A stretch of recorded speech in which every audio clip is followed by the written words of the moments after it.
Bonjour à toutes et à tous, soyez les bienvenus à Riyad en Arabie Saoudite pour le premier rendez-vous de cette saison 7 de la Formule I. Cette année, une toute nouvelle équipe vous fera découvrir l'envers du décor de la Formule 100% électrique et on démarre tout de suite avec Niki Shield depuis la ligne des stands. C'est vraiment un bonheur d'être là pour Eurosport. On va vivre l'action et on démarre depuis le garage Audi avec le team principal Alan McNish. Alad, ça fait plaisir de vous voir après une préparation qui n'a pas dû être simple en raison de la pandémie. Non, c'est sûr que ça a été particulièrement difficile, surtout pour le développement du nouveau Power Unit, notre MGU 05.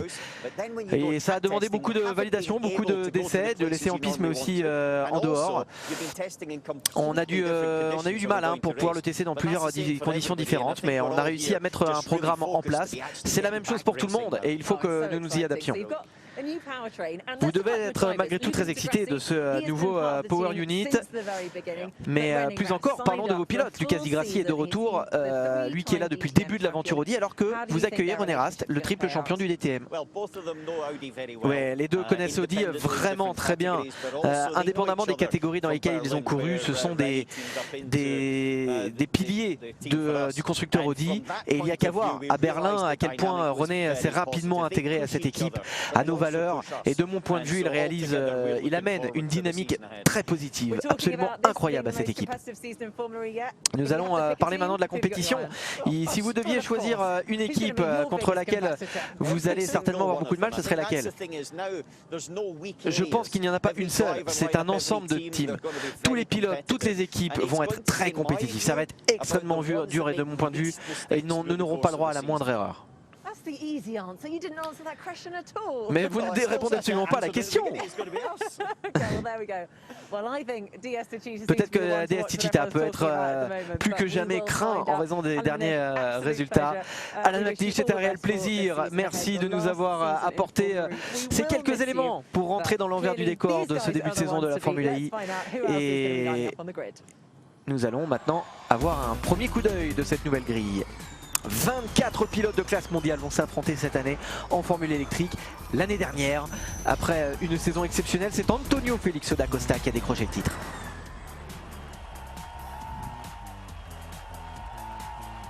Yes, vamos todos!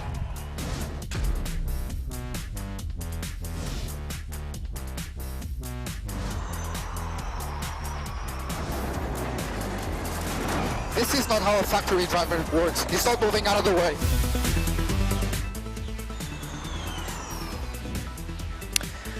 Alors que chez DS Techeetah, on s'apprête à accueillir Jean-Éric Vergne et même à re-signer, à repartir au combat avec Jean-Éric Vergne et Antonio Félix da Costa.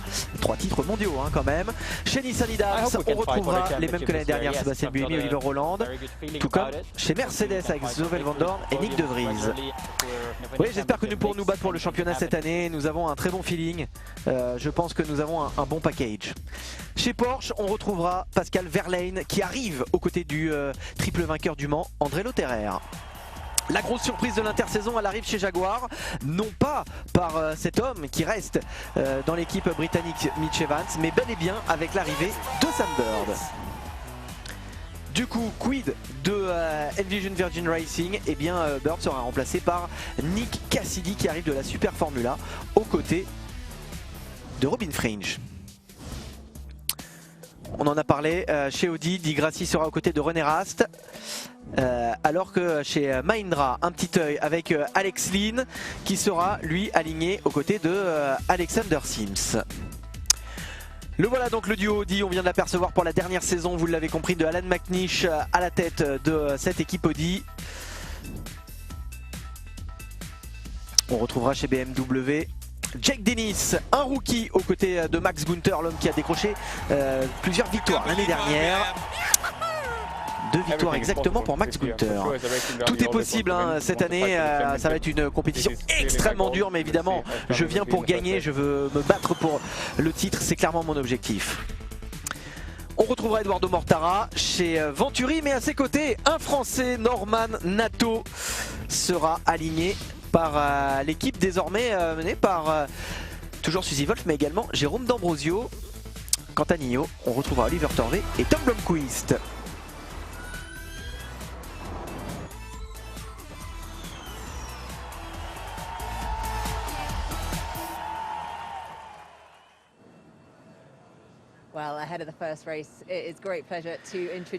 Et nous revenons à quelques minutes de cette course. C'est un plaisir de pouvoir nous entretenir avec le champion en titre. Quel sentiment ça fait de démarrer cette saison en tant que champion? Ah, ça fait plaisir, c'est plutôt cool, hein. Ça fait tellement de saisons que je l'attendais. Vous préparez à ça, vous renforcez votre confiance, vous travaillez, puis au fur et à mesure, et bien évidemment, vous avez de plus en plus d'attentes. Ça a été quelque chose d'assez extraordinaire. Ma famille a été à fond derrière moi, mes amis, mes fans, toute l'équipe. Et voilà, ça y est, de devenir numéro 1, bah forcément, c'est un réel aboutissement. Mais pour être honnête, j'en attends plus, j'en attends beaucoup plus, et toute cette expérience va aussi m'aider à être plus fort dans les mauvais jours, car il y en aura. Mais tant qu'on pourra les éviter, ce sera mieux. Il faut qu'on rentre dans cette saison avec beaucoup de bons résultats. Ça va pas être facile, hein. Il y a forcément beaucoup de niveaux sur cette grille. Et oui, la Formule E est peut-être encore plus relevée que jamais cette année. Qui va être le plus dur à battre? Ça va être dur. Honnêtement, je pense qu'il y a au moins 6 ou 7 teams capables de gagner, ce qui veut donc dire entre 12 et 14 pilotes. C'est pour vous dire à quel point la compétition va être extrêmement dure. Je pense qu'il faut rester calme et faire les week-ends les uns après les autres, remplir le programme à la perfection, surtout ne pas faire d'erreurs, c'est ça le plus important. Et derrière, eh bien, il faut être capable d'aller chercher ce petit plus qui permet d'abord de gagner des courses et puis ensuite bien évidemment de gagner des championnats. C'est comme ça qu'un leader de championnat doit construire sa saison. Mais ça va être dur, hein. Ça va être dur. Clairement, je le disais, on aura des journées plus dures que d'autres, surtout avec ce format de qualification. C'est un plaisir de parler avec nous. Merci à vous, Antonio Félix da Costa, champion en titre.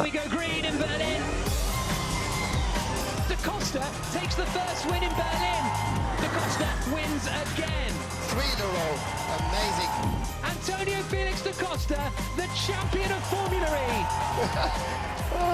I've lost for words, man.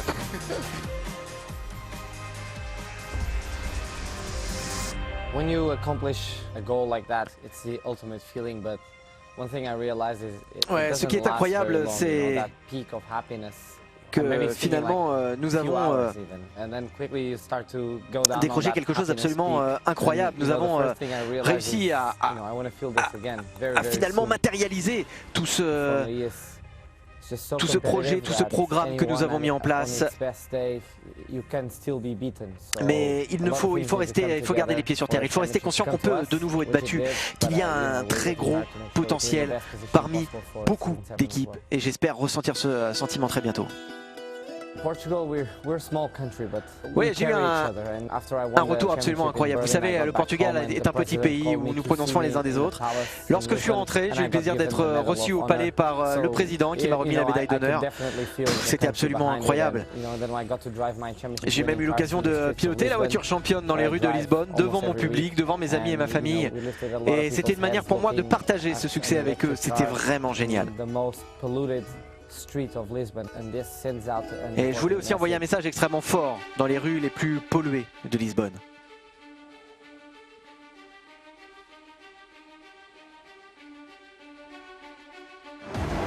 This car is smoking. He's not moving out of the way. We're on it. We're on it.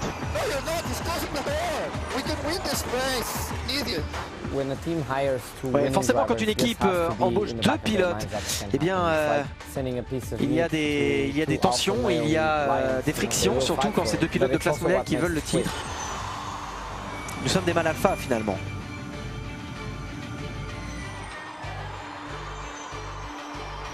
It's so stupid when there's so much time with this. I see the game again.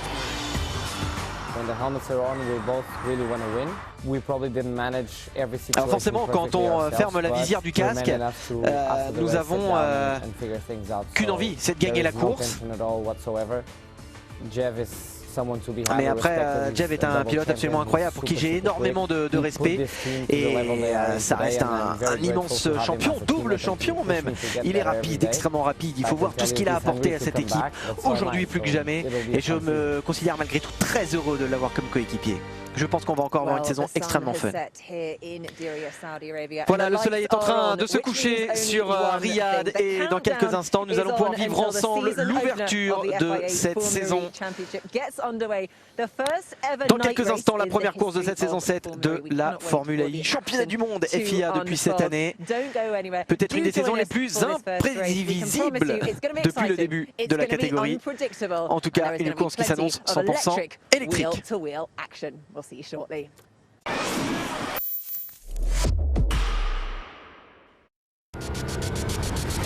Ride to the 7 Emirates, 7 hearts, 1 great passion, 1 great soul.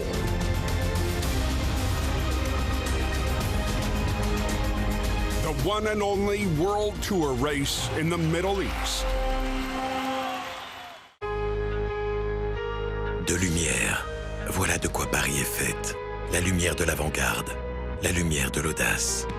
Cette lumière nous ouvre la voie et repousse les limites. 4x4, hybride, 300 chevaux, électrique.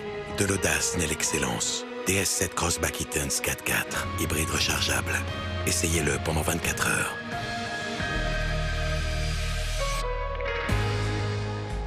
Autohéros, achetez votre voiture d'occasion facilement en ligne. Découvrez une sélection de voitures garanties. Parcourez l'offre en détail et visitez l'intérieur comme si vous y étiez. Convaincu?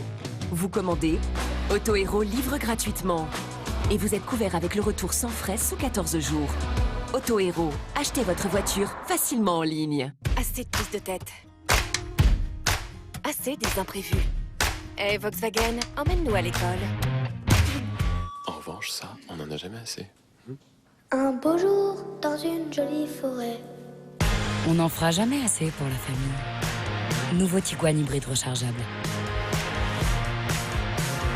Découvrez-le dès maintenant à partir de 369 € par mois. Volkswagen.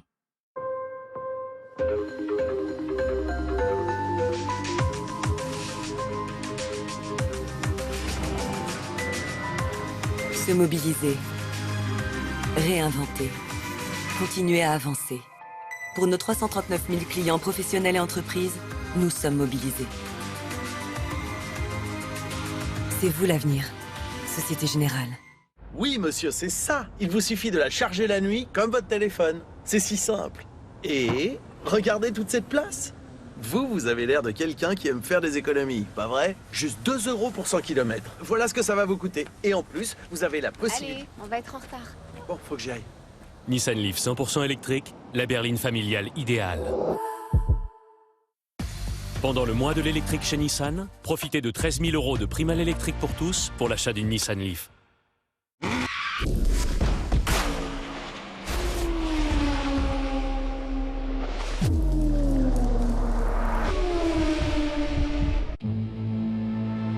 Demain, le géant Pinturo attaque la piste de Bansko.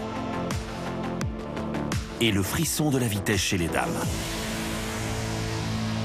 Live sur Eurosport et sur l'appli Eurosport.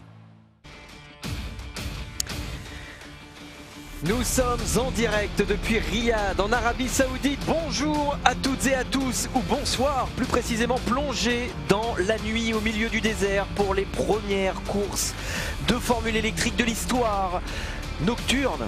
Et oui, on devait peut-être y arriver. En tout cas, c'est un réel plaisir de vous les proposer en direct et en intégralité sur Eurosport. Merci à tous d'être avec nous en compagnie de notre consultant Paul Belmondo. Salut Paul. Bonjour. Merci d'être avec nous également, vous qui avez été ces 2 dernières années Driver Advisor sur la Formule électrique, sur le e-prix de Riyad. Une expertise forcément qu'on a hâte d'entendre et qu'on attend impatiemment sur ce début de saison. Oui, bon, j'espère que j'aurais pas trop expliqué les décisions justement. C'est que ça se passe mal, en espérant que ça se passe bien, qu'il n'y aura pas à expliquer. Merci en tout cas d'être avec nous, Paul Belmondo, sur la grille de cette première course de la saison. On vous rappelle que c'est un double événement. D'un côté, nous aurons eh bien aujourd'hui la première course et demain, on vous rappelle, une deuxième course qui sera également à suivre sur notre antenne avec encore une fois des qualifications. Mais aujourd'hui, nous allons retrouver une Mercedes en pôle. La formule électrique de nuit, Paul, est-ce que quelque chose vous interpelle ou est-ce qu'on devait finalement y arriver? Non, on devait y arriver, ça fait partie un petit peu du spectacle. C'est vrai que jusqu'à maintenant, la Formule 1 ne l'avait pas fait et je trouve que c'est une bonne chose. Voilà, ça amène un petit peu de glamour, c'est intéressant. Je trouve que ces courses de nuit sont toujours en plus assez spectaculaires. Donc voilà, alors pas parce que les pilotes voient moins bien, ils voient excessivement bien avec les éclairages, mais voilà, ça amène toujours une certaine atmosphère et des belles courses. En tout cas, on s'attend à une course très animée. Vous, on en discutait juste avant de prendre la tête. Paul, vous me disiez que c'est un circuit extrêmement difficile. Riyad, où c'est dur de doubler. Alors, on peut imaginer que Riyad, avec une piste toujours un peu sale, on rappelle qu'on est au milieu du désert et de nuit, ça va être un véritable challenge. Oui, c'est vrai qu'il y a toujours un petit peu de sable sur cette piste, bien sûr, avec le vent qui le souffle, qui l'amène. Donc c'est toujours assez compliqué la nuit. Et puis vous savez, moi je compare toujours ce circuit, c'est un petit Macao. Je ne sais pas si vous connaissez le circuit de Macao avec cette course de Formule 3 très connue. Vous avez justement une partie très rapide avec des très grandes lignes droites et ensuite vous avez une partie sinueuse. Et là c'est exactement la même chose. Vous avez une grande ligne droite, une plus petite ligne droite, une autre ligne droite et après c'est que des virages qui s'enchaînent où il est impossible de doubler. Donc c'est compliqué parce que ça demande de la patience aux pilotes dans cette partie sinueuse et il ne faut pas louper l'occasion justement quand ils sont dans les parties rapides avec ces lignes droites pour pouvoir dépasser. On va dans quelques instants s'intéresser également à la grille de ce premier e-prix de la saison 7. Mais avant cela, un retour sur les principaux transferts, puisqu'on vous en a parlé il y a quelques instants. Ça a été une intersaison extrêmement animée. Paul, le transfert le plus attendu, en tout cas le plus commenté, forcément, c'est celui de Sam Bird, puisqu'on vous rappelle que Sam Bird a quitté Envision Virgin Racing pour rejoindre Jaguar. Avant d'en savoir plus, on va écouter ce que Antonio Félix da Costa a à nous dire, le champion en titre. It's cool. It's way better coming in like this than previous times that I've came in as, you know. Voilà, c'est encore plus cool que les dernières fois durant lesquelles nous avons eu l'occasion de venir ici. Forcément, il y a plus de pression, on part un peu loin sur la grille. C'est forcément pas la meilleure journée pour nous, mais on s'y attendait. On a déjà connu des scénarios similaires l'année dernière. Regardez d'ailleurs la grille, les derniers champions sont au fond de la grille, puisque Jean-Éric part à côté de moi, donc ça va être une course assez longue, il faut remonter. Ouais, l'évolution de la piste durant les qualifications, forcément vous en piégez, vous ne pouviez absolument rien faire.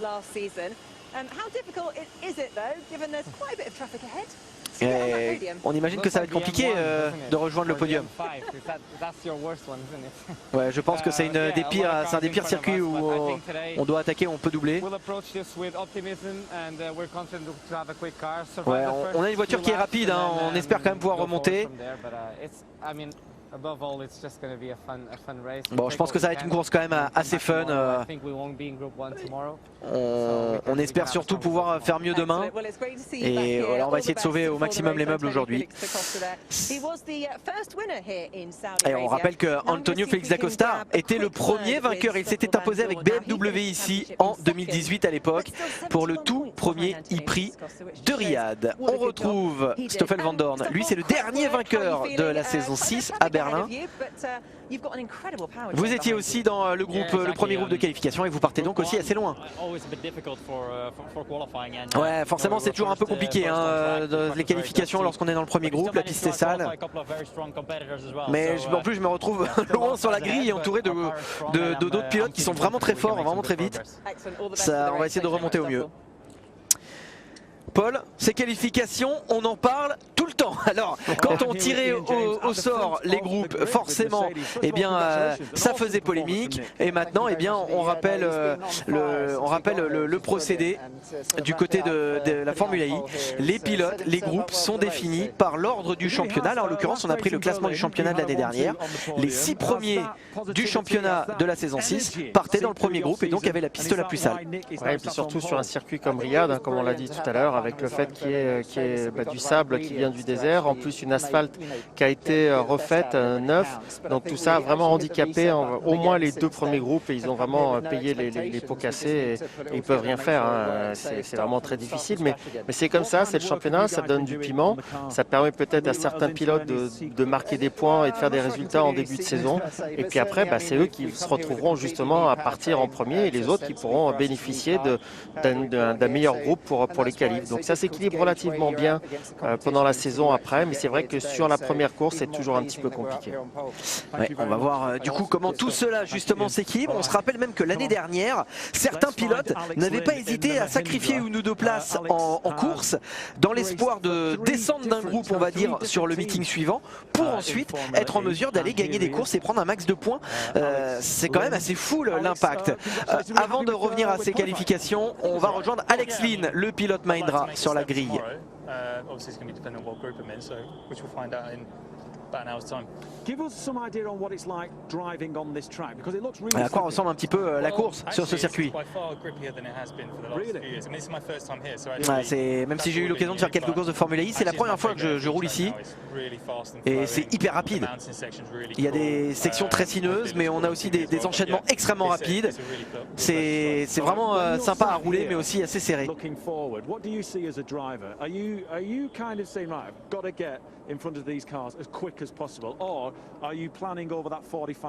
Est-ce que vous êtes finalement en train de vous préparer? Comment vous vous préparez à remonter sur cette grille?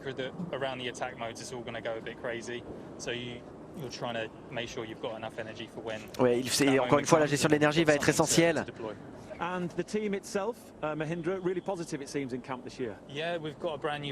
Ouais, nous avons des nouveaux partenaires, nous avons un nouveau Power Unit.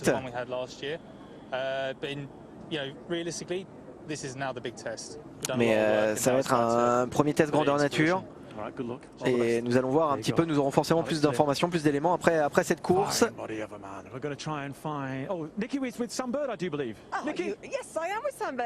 nous retrouvons maintenant Sam Bird sur cette grille de départ.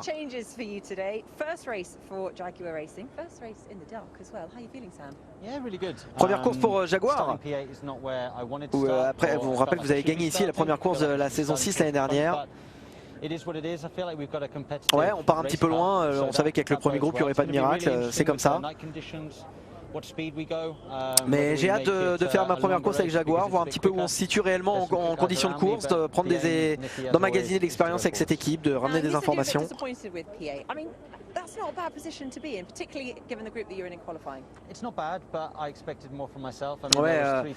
Ouais, je vous avoue que ça aurait pu être pire, mais j'attends plus de moi-même. Je pense que je peux encore vraiment progresser avec cette équipe, avec cette voiture.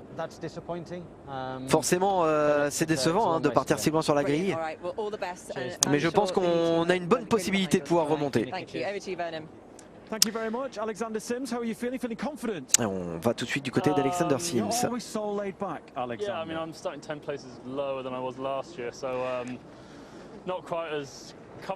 Vainqueur ici aussi l'année dernière avec BMW, Alexander Sims, qui nous dit qu'il n'est pas du tout dans les mêmes conditions que l'année dernière.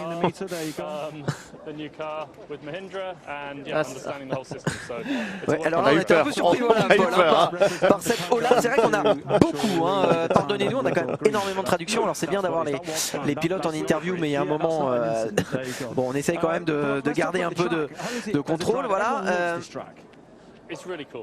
Voilà, un petit mot sur ce circuit, c'est un circuit vraiment très cool.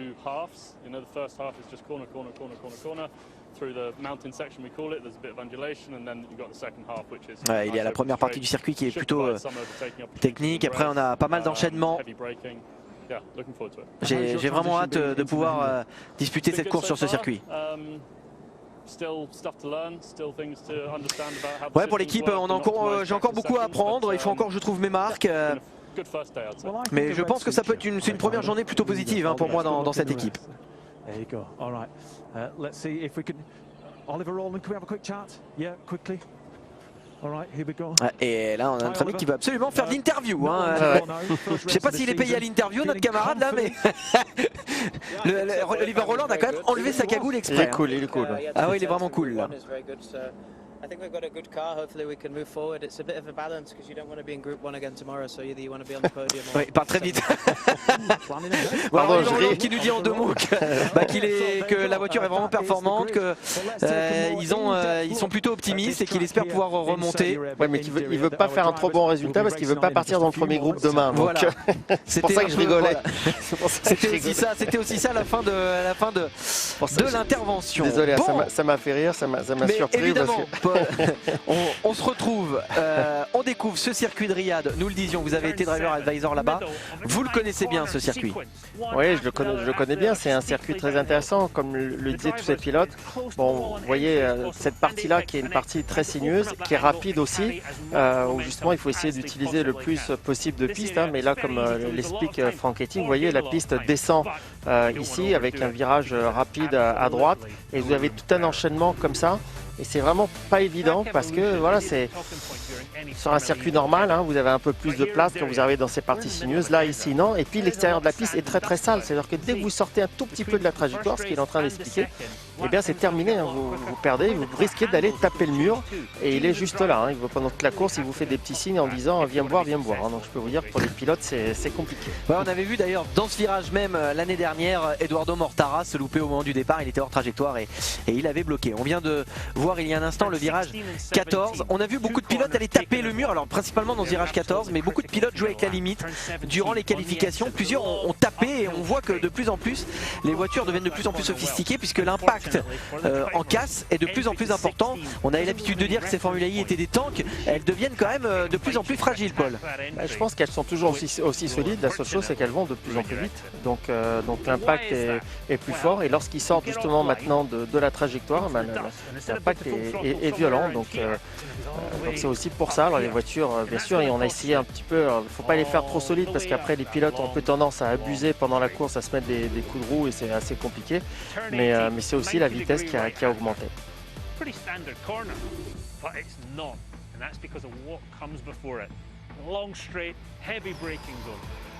Et on est en train de découvrir également la suite de ce circuit dont la spécificité, on va le rappeler également, la ligne de départ arrivée n'est pas au même endroit que la grille de départ. Ça c'est vraiment typique de la formule électrique. Et là on l'a vu sur l'image, vous avez vu comment ça monte, donc les voitures ont une grosse partie en montée, vous arrivez sur le sommet pour un très très gros freinage, une des occasions de doubler aussi.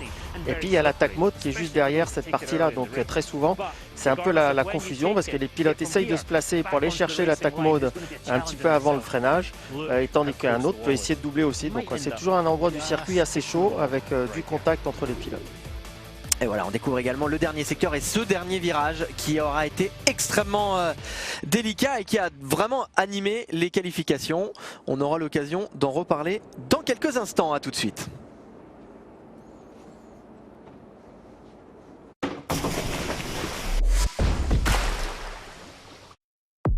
Pas de sensation intense sans soif de découverte. Alors redécouvre cette saveur inimitable citron et citron vert. Le goût original de Sprite est de retour. Si tu cherches à être unique, inimitable, alors fonce, exprime ton style. Philips OneBlade, ton style, tout simplement. Rendre la vie meilleure est toujours possible, même jusqu'ici. AutoHero, achetez votre voiture d'occasion facilement en ligne. Découvrez une sélection de voitures garanties. Parcourez l'offre en détail et visitez l'intérieur comme si vous y étiez. Convaincu? Vous commandez. AutoHero livre gratuitement. Et vous êtes couvert avec le retour sans frais sous 14 jours. AutoHero, achetez votre voiture facilement en ligne.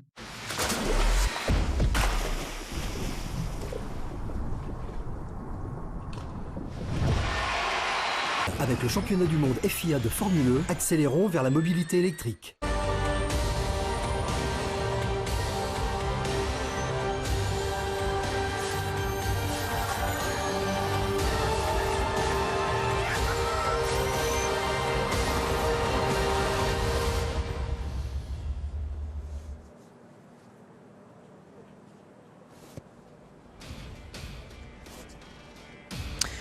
Riyad, plongé dans la nuit de l'Arabie Saoudite. Bonjour à toutes et à tous, à vous qui nous rejoignez. Merci d'être avec nous pour l'ouverture de la saison 7 de la Formule I. La Formule électrique qui va dans quelques instants prendre le départ de sa première course nocturne de l'histoire avant de répéter l'opération demain. Ça sera sur Eurosport 2 cette fois, toujours à 17h30. On découvre la grille. Robin Fringe n'a pas marqué de temps lors des qualifications. Nico Müller, Tom Blomqvist et Nick Cassidy ont été relégués suite à la sortie de Sergio Camara.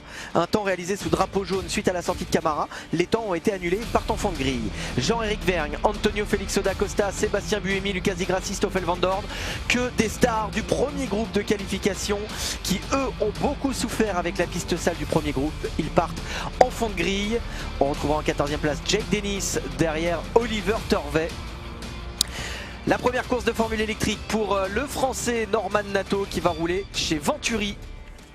Là aussi on a beaucoup d'attentes du côté de Norman Nato qui devrait remonter en pression. Il partira derrière Alexander Sims et sa Mahindra. Sims s'était imposé ici l'année dernière, mais avec BMW.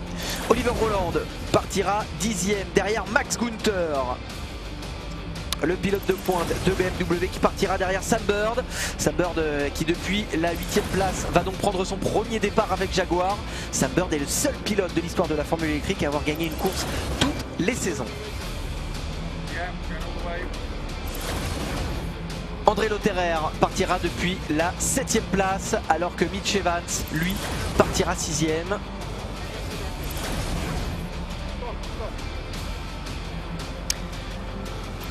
Le top 5, Alex Lynn avec sa Mahindra vraiment bien placée. Partira juste derrière Eduardo Mortara. La bonne surprise de la Super Pole, le pilote Venturi partira juste derrière. Un homme qui déjà fait des étincelles, triple champion du DTM. René Rast partira 3e avec Audi.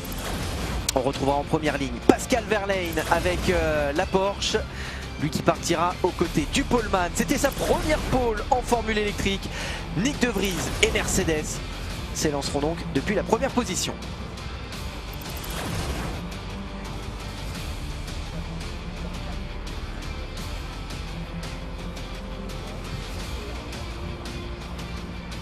Et dans quelques instants, ces voitures qui vont aller se positionner et qui s'apprêtent à partir pole. Forcément, le premier départ nocturne est très attendu. Alors, oui, voilà, on va aller se positionner sur la grille de départ, on est bien d'accord. Oui, oui. Alors ça c'est ce qu'on appelle la dummy grid, donc la fausse ligne de départ, tout simplement parce qu'elle est en face des stands et que ça permet bien à la presse, aux mécaniciens et tout ça d'intervenir sur les voitures. Et alors là on voit les pilotes ne burnent pas, il n'est pas question de mettre des pneus en température, on sauve le maximum d'énergie. Oui, et puis c'est réglementé, donc vous ne pouvez pas faire ce que vous voulez, c'est très bien, c'est très précis sur la consommation que vous devez faire pendant ce tour-là, sur la température des batteries, sur la vitesse, donc tous ces paramètres sont suivis, transmis, et si jamais un des pilotes fait une faute à ce moment-là, il sera sanctionné, il aura un drive-through dès le début de la course, donc c'est pour ça que tout le monde fait très attention. Il ne faut pas faire d'erreur parce que la sanction est assez dure. Paul, vous nous parliez tout à l'heure du dénivelé de ce circuit, c'est vrai qu'il n'est pas flagrant à l'image, mais là on le voyait bien sur cette image. Ouais, ça descend. On voyait la descente. Toute cette partie-là, elle est en descente, vous arrivez après dans le bas du virage, le bas du circuit, vous avez un virage à droite et vous remontez avec cette ligne droite avec vraiment un très fort pourcentage. Et la première mauvaise nouvelle, elle est pour Nico Müller. C'est peut-être pas une mauvaise chose sur la première course de partir comme ça des stands. Il va peut-être pouvoir éviter le grabuge et se faufiler parce que ça, je ne serais pas surpris que ça soit un tout petit peu tendu pour cette première course. Alors Nico Müller qui va donc partir depuis des stands, il partait 23e, il faisait partie des pilotes dont le chrono a été annulé. C'est ce que nous vous expliquions donc à l'occasion des qualifications dans le 4e et dernier groupe. Beaucoup de pilotes étaient en train d'améliorer lorsque Sergio Camara est parti à la faute dans le dernier virage. Derrière, Nick Cassidy, Nico Müller et Tom Blomqvist avaient amélioré leur temps. On a même vu Cassidy et Müller se qualifier pour la Super Pole. Seulement voilà, comme ce temps avait été réalisé sous régime de drapeau jaune puisque Camara venait de sortir, le temps a été annulé. Et donc vous voyez, hein, les pilotes dans le fond sont presque sur la partie plate, tandis que les premiers sont toujours sur la partie montante du circuit. Et voilà, cette fois on a le droit de mettre les pneumatiques en température. Alors bien sûr, ils ont toutes les infos à bord, hein, donc ils savent l'énergie qu'ils consomment et ils connaissent la température de leur batterie et en même temps le box les aide. Vous voyez, regarde, on voit sur c'est marqué burn-out.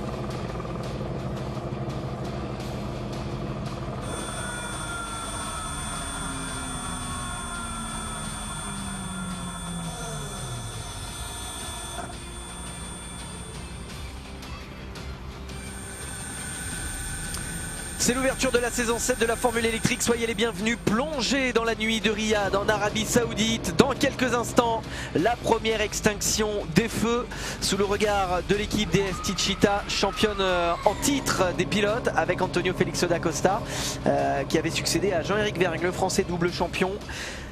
Cette année, c'est bel et bien un championnat du monde FIA qui va dans quelques instants s'envoler à l'extinction des feux. Les monoplaces qui viennent s'immobiliser sur ce circuit de Riyad.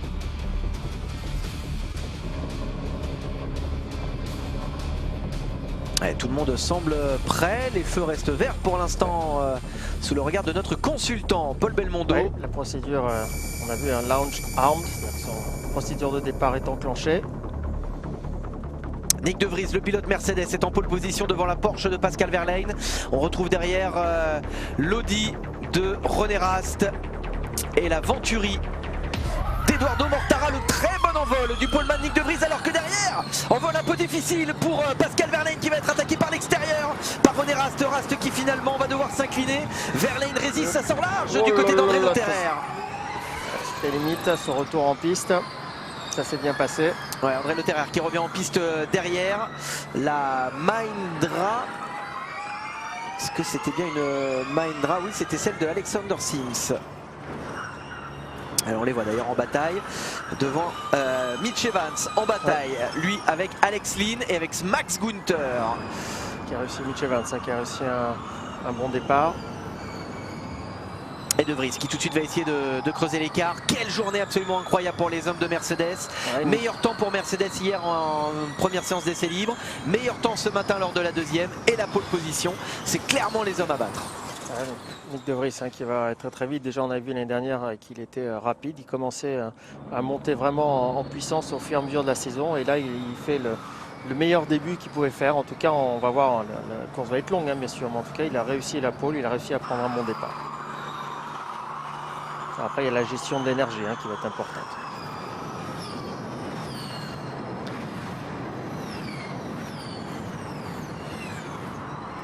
Et on voit pour l'instant la poursuite de ce premier tour. Nick De Vries. Sam Bird. On va certainement voir les pilotes d'expérience qui vont un petit peu remonter au fur et à mesure de la course. Ils étaient handicapés par leur position pendant la qualification. Il faut pas trop la difficulté de la discipline, c'est qu'il ne faut pas trop non plus s'exciter en début de course parce qu'il faut pas, il faut trouver le juste équilibre entre la consommation de l'énergie de la voiture et remonter aussi au classement. Donc voilà, c'est vraiment la difficulté. Là on voit en tout cas Nick De Vries, lui, il arrive vraiment à se détacher. En qualif, il avait 5 dixièmes d'avance facilement à chaque fois, à chaque tour. Et là, il a déjà réussi à avoir 1 seconde 2 sur Wehrlein. Nick De Vries qui d'ailleurs est le plus rapide en piste. Pour l'instant, ce n'est pas une surprise. Pascal Wehrlein actuellement deuxième. Et René Rast qui tient bon. Ouais. René Rast un peu un faux rookie finalement puisqu'il n'a participé qu'à la dernière manche l'année dernière. Mais on rappelle que cette manche l'année dernière de Berlin, c'était 6 courses, c'était quasiment une mi-saison. Et d'ailleurs, il avait terminé par un podium. Ouais, mais bon, ça avait été vraiment, je dirais, le gros succès de Da Costa justement. Ça lui a permis de gagner plusieurs courses et celui qui était vraiment à l'aise sur le circuit de Berlin comme l'était René Rast, ça permettait justement de faire des belles courses. Le mode attaque, la zone est désormais activée. On rappelle que le mode attaque c'est un surplus de puissance qui sera disponible durant un temps déterminé. Il y a Sims qui est derrière, qui essaye de doubler Lotterer.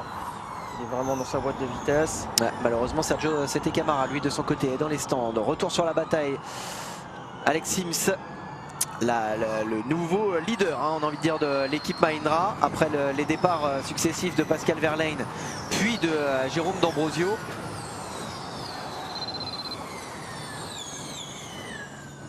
C'est une bonne recrue, hein, Sims, c'est un bon pilote qui a beaucoup d'expérience. C'est vrai qu'on le voit avec ses lunettes, hein, il ne paye pas de mine, mais c'est un attaquant, de temps en temps un tout petit peu trop même. Et aussi c'est quelqu'un qui sait très bien régler ses autos. Oui voilà, c'est surtout un excellent metteur au point, ouais. et cette séparation s'est un peu faite dans la douleur, hein, avec BMW. Ah bah oui, et il y a des airs de revanche, hein, dans l'air. Ah oui, je suis sûr, hein, du côté de chez BM, il l'appréciait. Hein, c'est vraiment quelqu'un qui travaille tout le temps. On le voit souvent, même à quelques minutes du départ. Il est en train de toujours regarder sur son ordi ce qu'il pourrait faire, modifier les tactiques. C'est un garçon assez intéressant et des fois, il pète un tout petit peu les plombs en course. Voilà, c'est un petit peu dommage.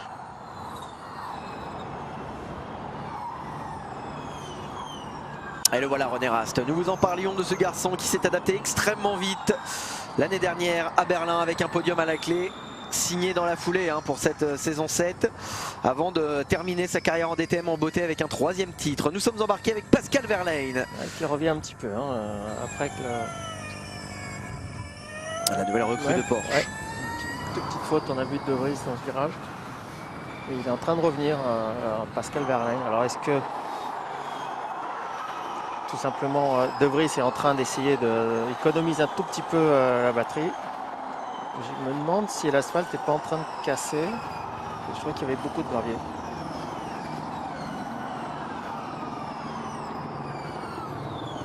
Alors on a vu qu'il y avait pas mal de gravier dans ce virage tout à l'heure.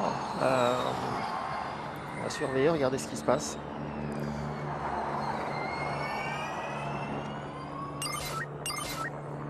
Allez, ça y est. Pascal Wehrlein est quasiment revenu au contact. Il avait 1,2 seconde de retard tout à l'heure. Ah, Nick De Vries qui essaye pourtant de réagir, et Nick De Vries en fait il est plus vite dans le premier secteur, mais on voit tout de suite que derrière, eh bien, Wehrlein réagit dans les 2e et 3e. Ah, il a peut-être plus un peu moins d'appui parce que Ah, et là c'est Sam Bird avec la Jaguar, hein, qui vient d'ailleurs de prendre le meilleur tour en course. C'est un racer, hein, Sam Bird, toujours en course, il est toujours là. Et on le disait, hein, c'est le seul pilote de l'histoire de la Formule électrique à avoir gagné une course lors de toutes les saisons. Ouais, il est toujours au contact des meilleurs, il est toujours en bagarre pour le titre. C'est vraiment un très très bon pilote également. Et c'est une bonne recrue pour Jaguar, hein, ça c'est évident. Il va vraiment les aider à revenir au meilleur niveau.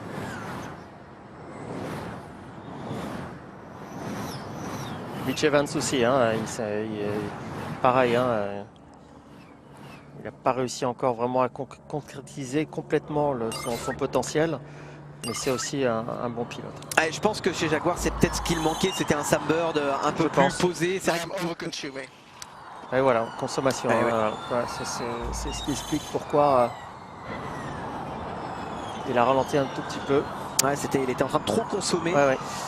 Et juste pour en venir à Jaguar, c'est peut-être ce qu'il leur manquait, hein, justement. Alors, information intéressante, Paul, le mode attaque doit être utilisé 2 fois par course. Ouais. Et on rappelle que chaque activation, 4 minutes comme l'année dernière, ça n'a pas changé.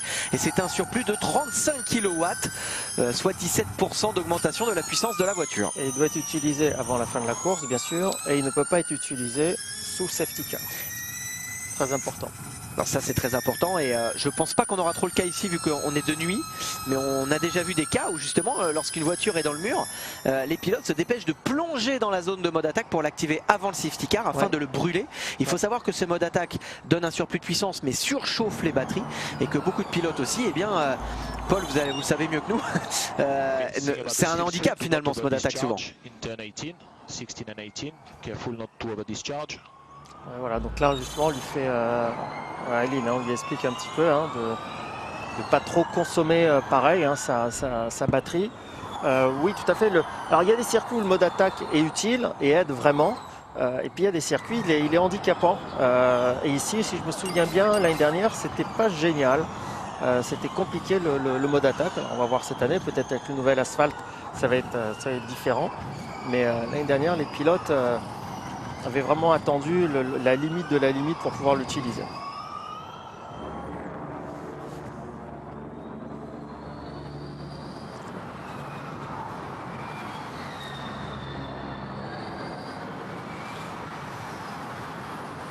Et on a vu, hein, Cassidy et Fringe sont en mode attaque. Hein. Vous voyez là, les petites flèches bleues. On a bien vu la démonstration de ce que vous avez expliqué tout à l'heure, Paul. On a vu Mitch Evans qui est rentré un tout petit peu large dans le virage et on a tout de suite vu qu'il était en survirage. L'arrière glissait. Il était légèrement hors trajectoire. Ouais, c'est la difficulté de ce circuit. Hein. C'est un circuit vraiment qui est mono-trajectoire. Hein. Voilà, overpowered, voilà, durant, voilà. Donc là, overpower durant regen, ça veut dire qu'au moment où il est en train de faire de la récupération d'énergie, en fait, il en récupère trop. Il y a trop de puissance qui est récupérée et c'est pas légal, c'est une pénalité. C'est pas la faute du pilote, hein, c'est très souvent un petit problème de réglage, de calibrage. Et voilà, et ça retrouve avec des pénalités. Souvent dans la première course, on a souvent des petits problèmes comme ça. Parce que voilà, il faut recalibrer les choses, c'est la première course et voilà, on fait des petites erreurs. Ouais, ça va coûter certainement une pénalité à Tom Blomqvist qui est d'ailleurs déjà dans les stands. Retour sur les batailles en piste. Sam Bird donc avec sa nouvelle Jaguar. Est-ce qu'il peut lui aussi aller gagner une course cette année pour poursuivre cette statistique incroyable? On dit que c'est bien, on dit que c'est bon. Là je pense que, à mon avis, Lane il va le doubler, il va réussir à le... Et après il sera... Oh, c'était limite ça, c'était très limite de la part. En tout cas sur, mais on lui fait pas. Hein. Sur Alex Lynn. On lui fait pas, beau dépassement, il s'est pas laissé impressionner. Allez, James Barclay, là il est content, le team principal de chez Jaguar. On a vu le point serré du Britannique, Sam Bird qui passe désormais 6e. On rappelle que Sam Bird c'est lui hein, qui avait gagné la première course de la saison ici l'année dernière. D'Acosta aussi hein, en mode attaque. Vous avez vu, hop, il a perdu des places. Hein. Il s'est fait doubler par Cassidy et Fringe tout de suite. Dès qu'il est passé sur le mode attaque, ici c'est compliqué le mode attaque à chaque fois. Et il est repassé devant Cassidy. Et on voit surtout que les pilotes du fond de grille ont du mal à remonter, hein, que ce soit Buemi, que ce soit Vergne, que ce soit d'Acosta. On va voir la manœuvre. Hein. Alors on est embarqué avec Max Günther. Ouais, avec la caméra dans le casque, à hauteur de la visière. Et en parlant des casques, hein, d'ailleurs, on a vu certains pilotes qui avaient des tir-off fumés. On roule de nuit, donc tous les pilotes ont mis des visières blanches, mais certains pilotes avaient peur d'être gênés en fait par la quantité incroyable de lumière. Et donc certains ont mis des tir-off fumés qu'ils pouvaient enlever à leur guise pour voir s'ils préféraient plus ou moins de lumière dans le visage. Ouais, c'est intelligent, si on a le doute. Et voilà, et Verlaine qui revient. Non, c'est René Rast qui est revenu sur Pascal Verlaine. Sur Pascal Verlaine.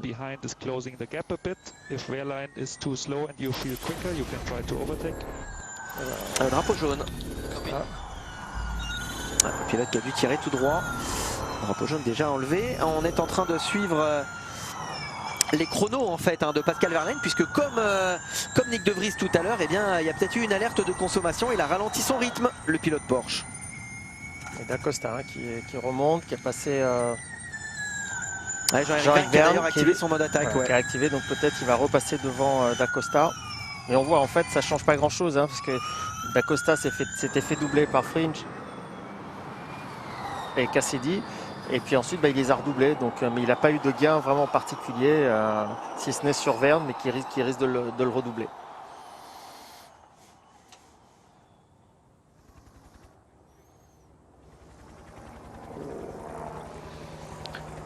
Oh, joli.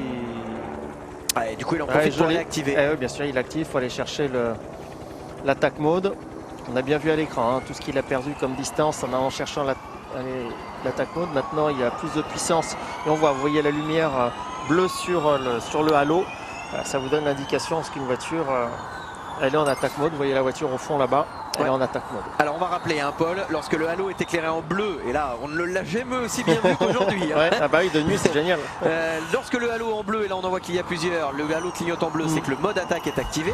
Lorsqu'il est en violet, ça veut dire que le pilote bénéficie du fan boost, puisqu'on rappelle qu'en plus du mode attaque, les 5 pilotes qui ont reçu le plus de votes sur les réseaux sociaux bénéficieront eux aussi d'un surplus de puissance, et ils l'activent, et lorsqu'il est activé, ce surplus de puissance grâce au vote des fans et Fat Boost, et bien le halo est en purple, en violet. Voilà, c'est ce qu'on disait tout à l'heure, hein. La difficulté ici c'est ça, on a vu le pilote donc, qui est venu se placer ici pour aller chercher le attack mode. Au même moment on avait Di Grassi qui avait décidé d'aller doubler, donc voilà, c'est toujours un tout petit peu chaud et à la sortie c'est souvent un petit peu tendu.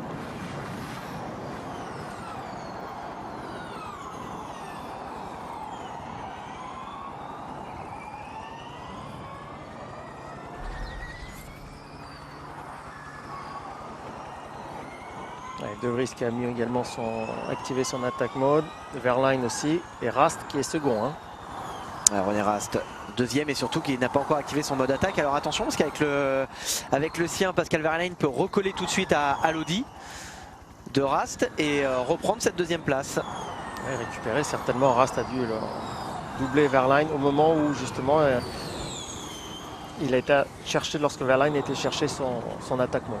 Par contre, il est en train de creuser, hein, Nick De Vries, l'ex-champion de Formule 2, est vraiment impressionnant avec cette Mercedes. Ouais, il a réussi à trouver le bon rythme entre la consommation d'énergie et l'attaque. Peut-être aussi une meilleure pression de pneumatique. Là aussi, hein, vous avez une pression minimum et maximum qui est contrôlée bien sûr au départ et qui sera contrôlée à l'arrivée de la course.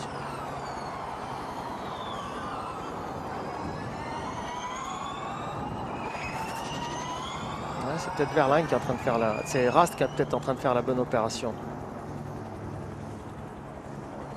Pour l'instant, Verlaine n'a pas réussi à le doubler. Mortara aussi qui fait une belle course, quatrième. Ouais, c'est vrai qu'on n'en a pas parlé d'Eduardo Mortara avec sa Venturi, quatrième.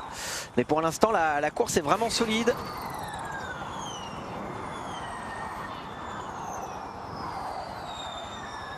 Et le voilà, Pascal Verlaine, sous la menace d'ailleurs d'Eduardo Mortara. Hein. Ouais, là c'est le podium qui est en jeu. Et surtout, Edoardo Mortara est derrière les Jaguars. Mitch Evans qu'on voit ici. Ouais. Sam Bird a été un tout petit peu distancé. Il était collé à son coéquipier tout à l'heure. Là, il en a repris d'ailleurs. Ouais, il s'est refait doubler par Lynn également. Par Lynn, ouais. Ouais.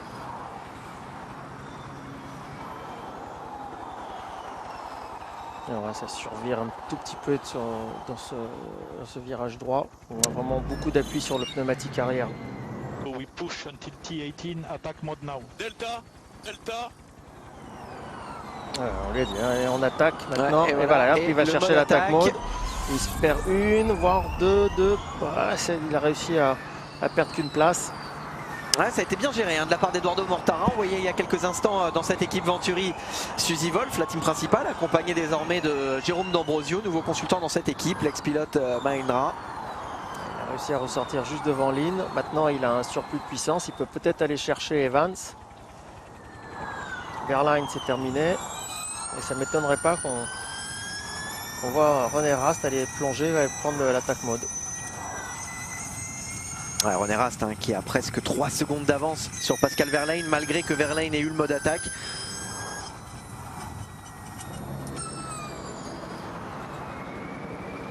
Incroyable d'ailleurs hein, que Pascal Verlaine ait perdu du temps avec le mode attaque sur René Rast, Paul. Ah ouais, c'est bizarre. Hein. Après, bien sûr, hein, c'est les réglages hein, qui jouent. Mais il avait l'air bien. Bon, ça fait un an qu'il n'a pas roulé hein, aussi. Il ne faut pas oublier. Hein, Pascal Verlaine, il revient dans le championnat. Il était justement chez Mahindra avant. Il a arrêté. Il a signé un contrat chez Porsche. C'est un bon pilote. Hein, c'est ex-pilote de F1, comme beaucoup de pilotes ici dans la discipline. Allez, ça y est, René Rast a activé son mode attaque. On va suivre justement l'écart qu'il a avec Nick De Vries. Nick De Vries, il a 3 secondes 5 d'avance pour l'instant. Le record du tour, c'est Oliver Holland qui l'a pour l'instant en 1.10. Il est dans les 10 premiers, donc il va aller chercher un point supplémentaire pour l'instant. Sauf si Rast récupère ce record du tour. Et la piste va aller en s'améliorant au fur et à mesure. Parce qu'elle va se gommer, elle va aller de plus en plus vite. Il reste encore un attaque mode à récupérer. Donc il y a encore moyen d'aller chercher de la perfo. Allez, 2 secondes 9. René Rast, il a récupéré 6 dixièmes. Voilà le mode attaque de Mortara qui lui donne un avantage sur Mitch Evans. Oh, ils sont à 3. Il tente les deux. Il tente les deux. Incroyable passe d'armes de Eduardo Mortara qui se débarrasse coup sur coup d'abord de Mitch Evans et de Verlaine. Verlaine vient de perdre 2 positions. Ouais, sublime attaque de Mortara.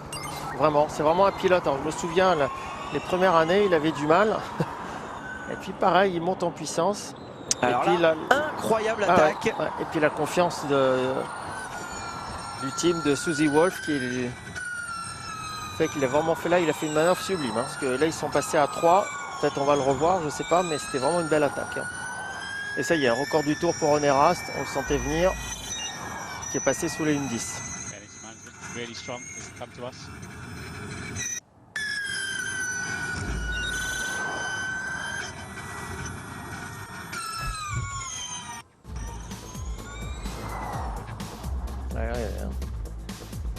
Hop. Ouf, entre les deux, sublime.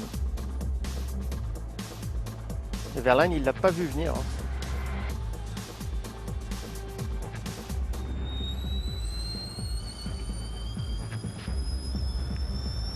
Un trou de souris, il est passé. Ouais, sublime, très belle manœuvre. Et là on le voit bien, hein, l'avantage du mode attaque sur ce ralenti.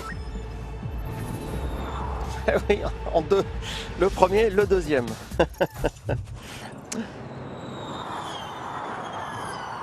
Là vous découvrez d'ailleurs les 5 pilotes qui vont bénéficier du fan boost. Oh, le crash. Mais oui, c'était évident. Quelle erreur.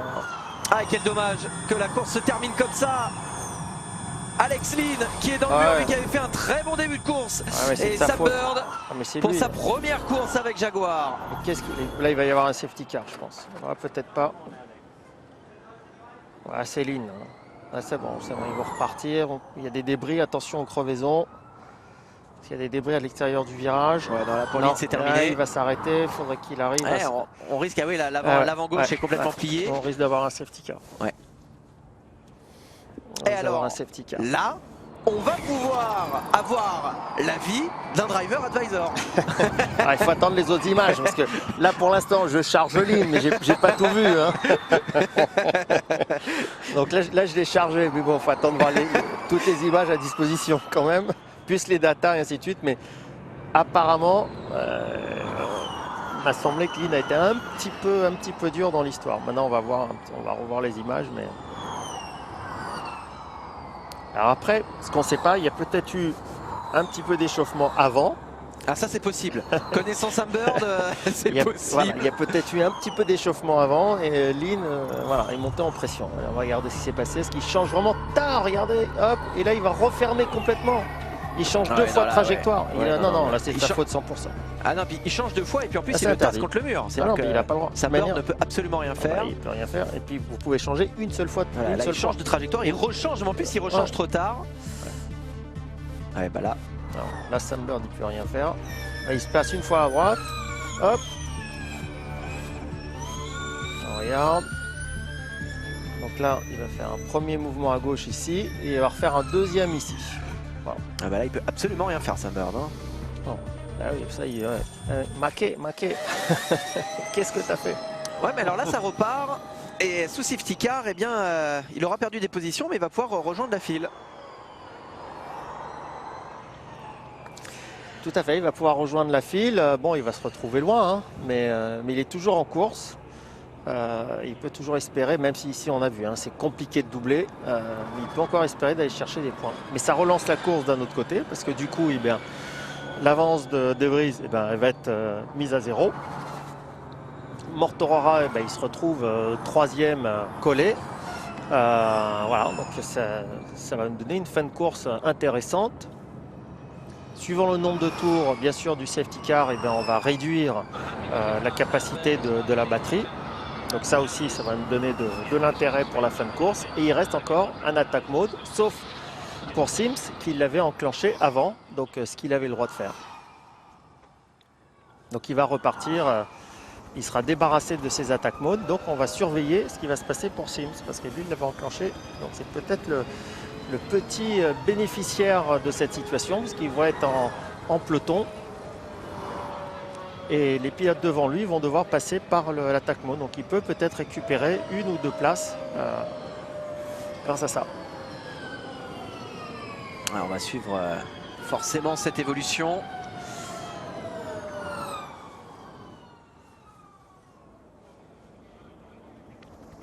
Nyck De Vries est le leader pour l'instant de ce premier e-prix de cette saison 7 devant René Rast, Eduardo Mortara est donc 3e après cette fantastique passe d'armes. Mitch Evans 4e. Evans est du coup 4e, seul rescapé dans les points hein, pour l'instant de Jaguar. Et Pascal Wehrlein est donc 5e. Max Günther est 6e. En revanche, remontée vraiment difficile hein, pour les pilotes DS Techeetah. Antonio Félix Acosta est le champion en titre et pour l'instant 15e. Jean-Éric Vergne est 17e. En parlant de DS, on voulait saluer Xavier Mestelan-Pinon qui était l'ancien directeur de DS Performance qui fournit les MJU à DS Techeetah, et on voulait remercier, féliciter Xavier pour cette promotion en tant que directeur technique de la FIA. Xavier a toujours beaucoup joué le jeu avec Eurosport.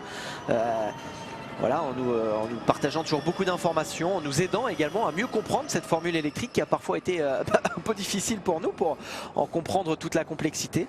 Et puis également l'occasion de saluer Thomas Chevauché qui le remplace à la tête de DS Performance. Thomas a lui aussi été même venu en plateau ici à Eurosport et donc l'occasion de saluer ces nouvelles têtes chez DS Performance.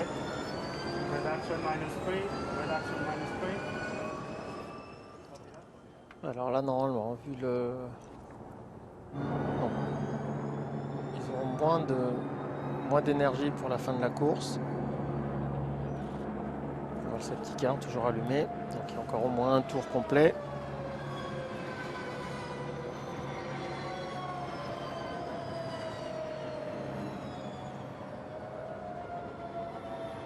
Rast qui était rapide, hein, donc ça peut être chaud entre les deux. Alors Alex Lee n'est toujours pas descendu, on voit que le halo est rouge, donc visiblement... Il ne peut pas descendre. Hein. Tant que la direction de course ne lui a pas dit de descendre la voiture, il n'a pas le droit de descendre. Donc, la voiture elle est encore sous tension, hein. C'est la raison pour laquelle... Voilà, c'est la raison pour laquelle, tant que la voiture n'est pas safe, tant que ça n'est pas safe pour le pilote de descendre de la voiture sur la piste, il ne peut pas sortir. Mais ça, ils le savent très bien, hein. Ça c'est la procédure. C'est ce qui est arrivé d'ailleurs à Nyck De Vries l'année dernière. Hein. Vous vous souvenez, c'est au Mexique. Oui. Où il est sorti de lui-même et malheureusement j'étais là et malheureusement on a dû le sanctionner, le faire comprendre. Voilà. Alors c'est vrai qu'on a tous en mémoire hein, les images de pilotes en train de pousser leur voiture, notamment Mansell qui s'écroule. Thanks, Jack. Yeah, I'm just here in the Jaguar Racing Garage having a quick word with James Barclay, and he was saying on va avoir un petit mot avec James Barclay, team principal de l'équipe Jaguar. And potentially even the tire. So I think now they're going to just keep an eye on Sam. Maintenant vous gardez un œil sur Sam, apparemment il y aura un problème sur la suspension mais aussi sur peut-être une potentielle crevaison lente sur le pneumatique.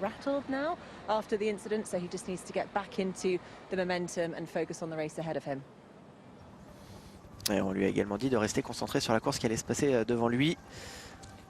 qui a également été partagé avec Mitch Evans. On imagine que lui aussi il a encore beaucoup d'espoir. Pas de mode attaque activé encore du côté de Mitch Evans, Paul, il est quatrième. Mais donc on va surtout s'intéresser à Sam Bird, puisqu'on l'a entendu, une suspicion de suspension endommagée et une potentielle crevaison lente de ce qu'on nous a dit. Ouais, on a bien vu les deux mouvements. Plus l'aéro de l'auto. À mon avis, Sam Bird il va s'arrêter s'il n'a pas grand chose. Il s'est arrêté, Paul. Sam Bird est passé par les stands, on lui a changé toute la partie. Il s'est arrêté définitivement. Oui, c'est possible. Non, définitivement, parce qu'il est 23e, il a peu de chances d'aller chercher des points. Et puis là, on en parlait en début de course. Là, il vaut mieux qu'il se retrouve dans le dernier groupe demain en qualif et d'aller chercher un gros résultat pour la course de demain. Parce que là, ça va être... peut-être de casser un peu plus la voiture pour rien.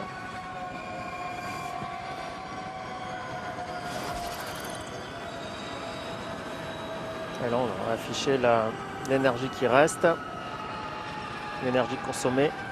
Ouais, on voit que là, Rast a déjà bien compris comment ça fonctionne. Alors, il faut toujours être prudent hein, avec ces estimations. Déjà parce que ça n'est qu'une estimation pour la télévision. Bon, sans surprise, l'accident entre Sam Bird et Alex Lynn est sous enquête à la direction de course.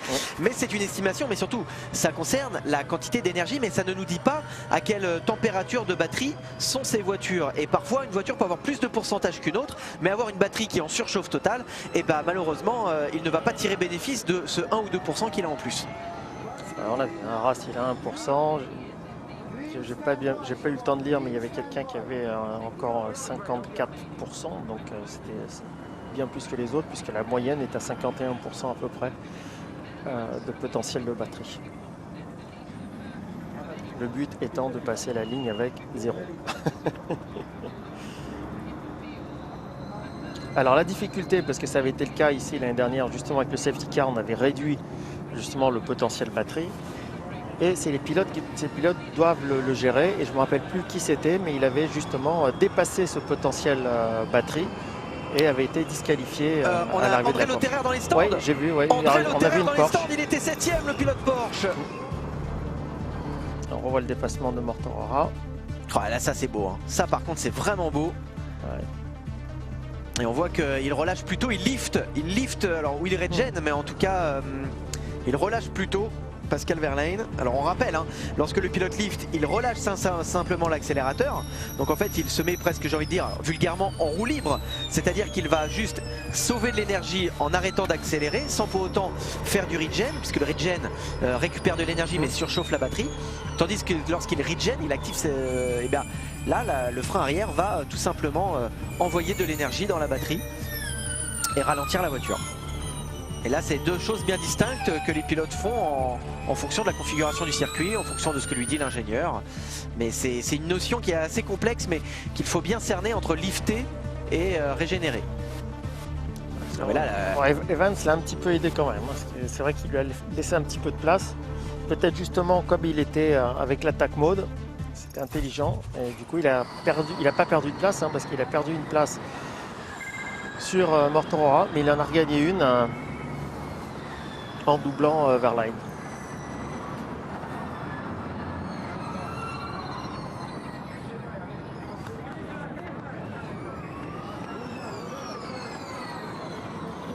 Et le feu vert tout de suite.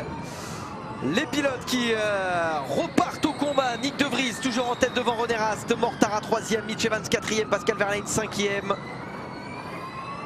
Bon départ de Nyck De Vries.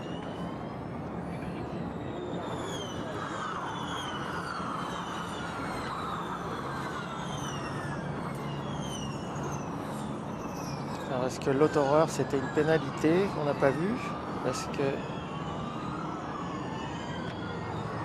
on n'a pas d'infos. On n'a pas de message de la direction de course. En tout cas, ça c'est sûr. Et on n'a pas vu ce qui s'est passé dans les stands. S'il avait une crevaison ou pas. Parce qu'il est reparti. Il est reparti. Pas très loin de là où il était, parce qu'il est 17e. Il était plus haut, hein, André Lotterer. Ouais, mais ça fait pas beaucoup de. Là, ils étaient tous groupés. Il aurait dû ressortir au fond du paquet normalement.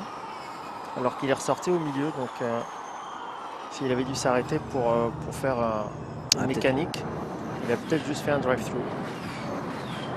Pour qu'il puisse ressortir comme ça dans le paquet.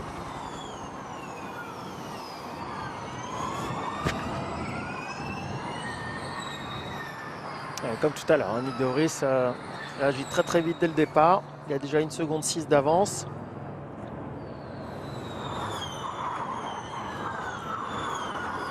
Et là on voit Mitch Evans également, hein, qui reste très proche de Mortara. On rappelle qu'Evans il a un mode attaque activé. En plus le problème c'est que lorsque vous sauvez des modes attaque comme ça c'est bien, mais si le peloton est regroupé comme il l'est là, eh bien ça vous met plus en difficulté pour aller l'activer, puisque si là il l'active maintenant il va perdre beaucoup de positions. Et puis surtout c'est qu'il reste 20 minutes de course. Ouais, là ça va faire beaucoup de mode attaque en peu de temps, mais c'est aussi un risque de surchauffer la batterie. Ouais, puis c'est un risque qu'il y ait un autre safety car aussi, et puis de ne pas pouvoir l'enclencher. Alors qu'on a vu Muller et Blomqvist ont enclenché leur deuxième attaque mode.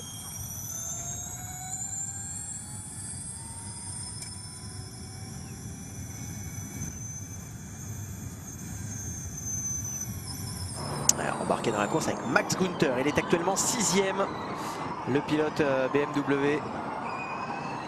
Il avait terminé 2e ici, ils avaient offert un doublé à BM avec Sims avant que Günther soit finalement pénalisé. Et comme tout à l'heure, hein, on voit Nick De Vries qui se dégage et après qui ralentit.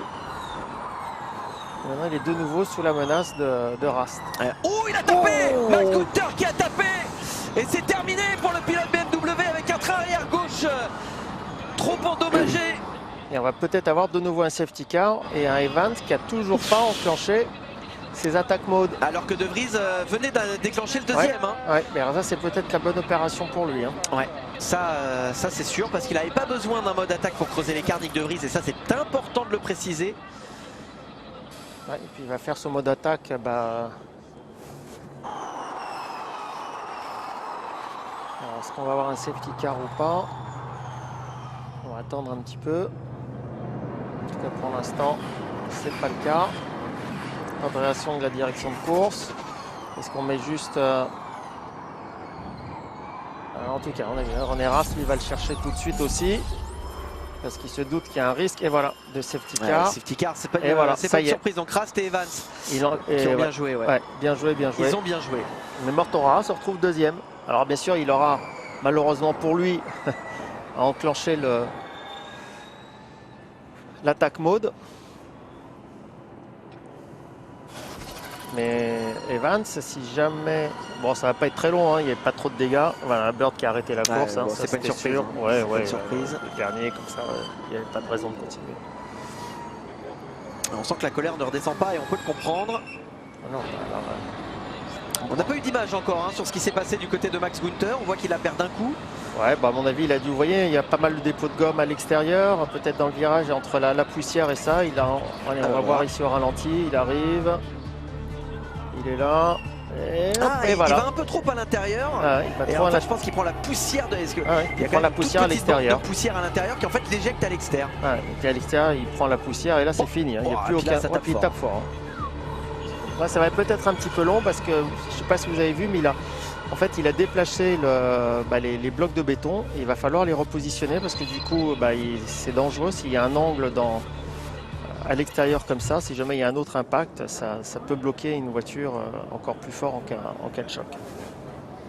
Donc c'est pas impossible que ce safety car dure un tout petit peu plus longtemps que le premier. Il reste 20 minutes de course, mais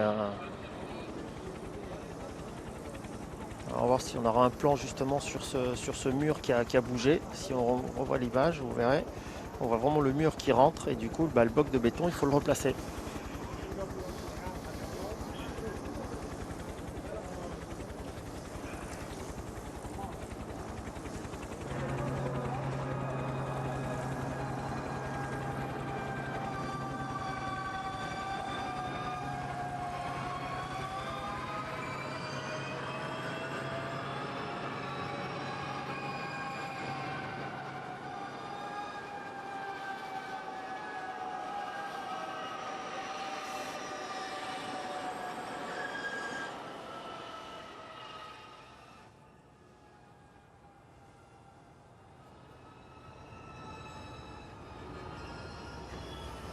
Alors bien sûr, ces procédures à chaque fois, pourquoi est-ce qu'il y a toujours un tout petit peu de temps que le safety car il sorte, c'est qu'en fait on fait un décompte pour les pilotes.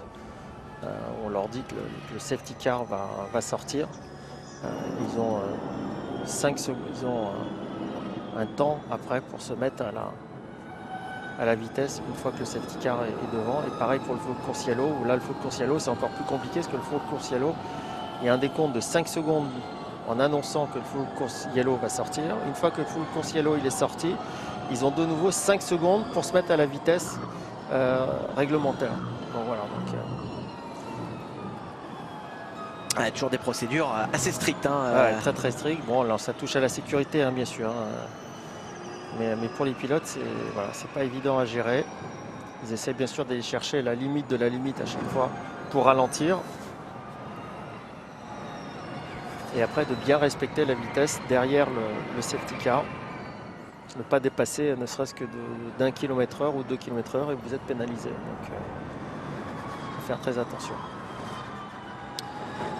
On a aperçu il y a quelques instants Alan McNish, le team principal de Audi. On va rappeler que Audi est dans sa dernière saison en Formule électrique avant que le constructeur allemand se concentre ensuite sur son retour au Mans.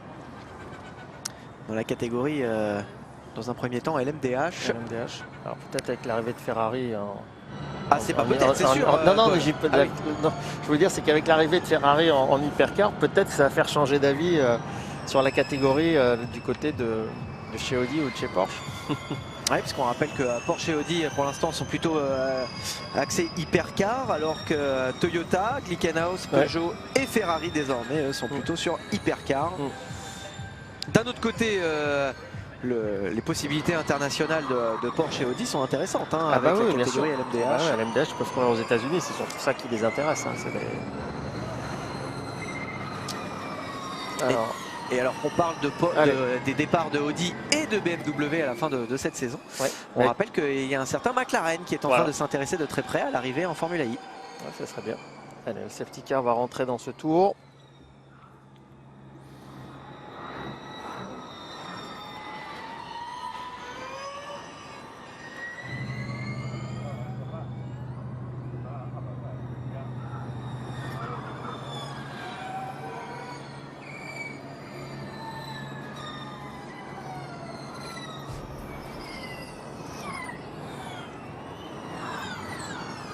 Ça y est, parti.